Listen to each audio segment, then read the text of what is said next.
हमारी कार्यकर्ताओं की टीम पूरे उत्साह के साथ लगी है और मुझे पूरा विश्वास है। अभी विपक्ष के लोगों की तो कैंडिडेट्स ही तय नहीं हुए हैं, लेकिन हमारा सारा कार्यकर्ता, हमारे कैंडिडेट्स, हमारा कैडर वो पूरे मन से और इसमें लग गया है और इस काम को आगे बढ़ा करके निश्चित हम जीतेंगे। मैंने बताया जैसे तो जहाँ नहीं गया हूँ वहाँ की रिपोर्ट्स तो मेरे पास आई जाती हैं, ऐसा नहीं आती हैं। जहाँ गया हूँ या नहीं गया हूँ, हमारे पास सभी 10 लोकसभा सीटों के जो रिजल्ट्स हैं वो भारतीय जनता पार्टी के फेवर में 10 की 10 सीटें जितने की फेवर में आएंगे। हाँ, निश्चित रूप से जो उसका मार्जिन है, जो उसमें वोटों की बढ़त है, वो अलग अलग क्षेत्र की अलग अलग पहले भी रहती है, अभी भी रहेगी। जैसे पिछली बार हमारी सबसे ज़्यादा बढ़त करनाल लोकसभा में थी और देश में दूसरे स्थान पर करनाल लोकसभा मार्जिन के मामले में रही थी। तीसरी भी हमारी हरियाणा में ही थी, फरीदाबाद।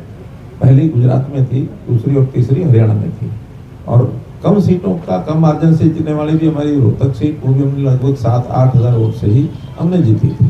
तो जीत है, जीत भी होगी, हमारे मार्जिन भी बढ़ेंगे। तो इस प्रकार से हमारा कार्यकर्ता पूरे विश्वास के साथ अपने काम में लगा है। सर, विपक्षी पार्टी कह रही है कि भारतीय जनता पार्टी को बहुत जल्दी थी, इसीलिए उन्होंने सीटें भी अनाउंस कर दी और सभी लोकसभा विधानसभा के कार्यालय भी खोल दिए। भाई इतनी जल्दी हमें नहीं, हम आराम से करेंगे, इस पर क्या कहेंगे सर? देखिए, नाच ना जाने आंगन टेढ़ा। अब वो अपने कैंडिडेट फाइनल कर ही नहीं पा रहे हैं।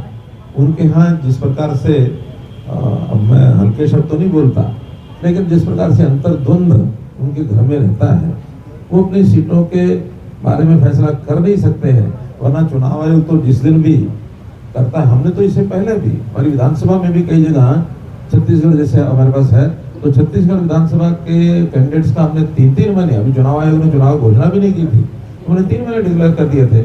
उनको डर लगता है कि एक को अगर करेंगे तो दूसरा जो है वो टांग खिंचाई करेगा, दूसरा विरोध करेगा, उनके लोग बटेंगे। क्योंकि जितना अंतर विरोध कांग्रेस में खास करके देखने को मिल रहा है, भारतीय जनता पार्टी को टच भी नहीं कर सकता वो अंतर विरोध। वहाँ तो एक मुख्य धारा में है और एक SKR की धारा में है, कोई तीसरी धाराएं भी बनी हुई हैं। तो हमारे यहाँ अनुशासित पार्टी के नाते हम जब भी करेंगे और जितना समय ज़्यादा काम करने को मिलेगा उतना ही लाभ होगा। अब वो नहीं कर पा रहे तो नहीं कर पा रहे हैं, और न करने के कारण से केवल वो अपने ही घर में कुछ कर रहे हैं ऐसा नहीं है, वो दुनिया भर की अनाप शनाप बातों की अफवाहें भी फैला रहे हैं।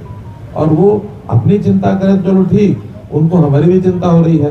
और अनाप शनाप हुआ क्या फैलाते हैं कि भारतीय जनता पार्टी तो 4 लोकसभा सीटों पर अपने कैंडिडेट बदलेगी। ये भारतीय जनता पार्टी है। भारतीय जनता पार्टी एक बार जो निर्णय लेती है वो निर्णय फाइनल है, और हम बहुत कुछ सोच समझ कर निर्णय लेते हैं, पर्याप्त समय पहले लेते हैं। हमारे किसी को कोई दुविधा नहीं है। जो हमारे कैंडिडेट हैं 1 से 10 सब के सब वही कैंडिडेट पूरे जोबन से लगे हुए हैं, पूरे परिश्रम से लगे हुए हैं, पूरा काम कर रहे हैं। हमारे विधानसभाओं के कार्यालय खुल गए हैं, सभाएं हो रही हैं। सर, राजनीति के मामले में सिरसा लोकसभा सीट जो है उसके बड़ी मतलब काफी मतलब जितनी राजनीतिक पार्टियां उनकी निगाह सिरसा में है। क्या लगता है सर, भारतीय जनता पार्टी के लिए कोई चुनौती यहाँ पर कुछ लगे? कोई चुनौती नहीं है। निगाह तो सबकी सब पर रहती है, और केवल बाकियों की रहती है, हमारी भी निगाह रहती है।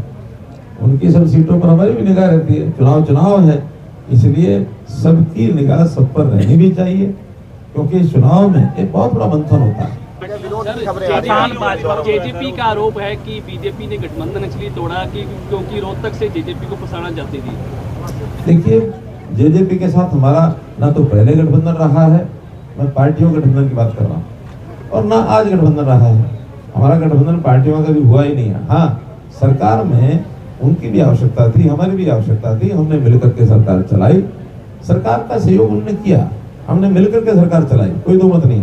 और आज अलग हुए तो सरकार से अलग हुए हैं।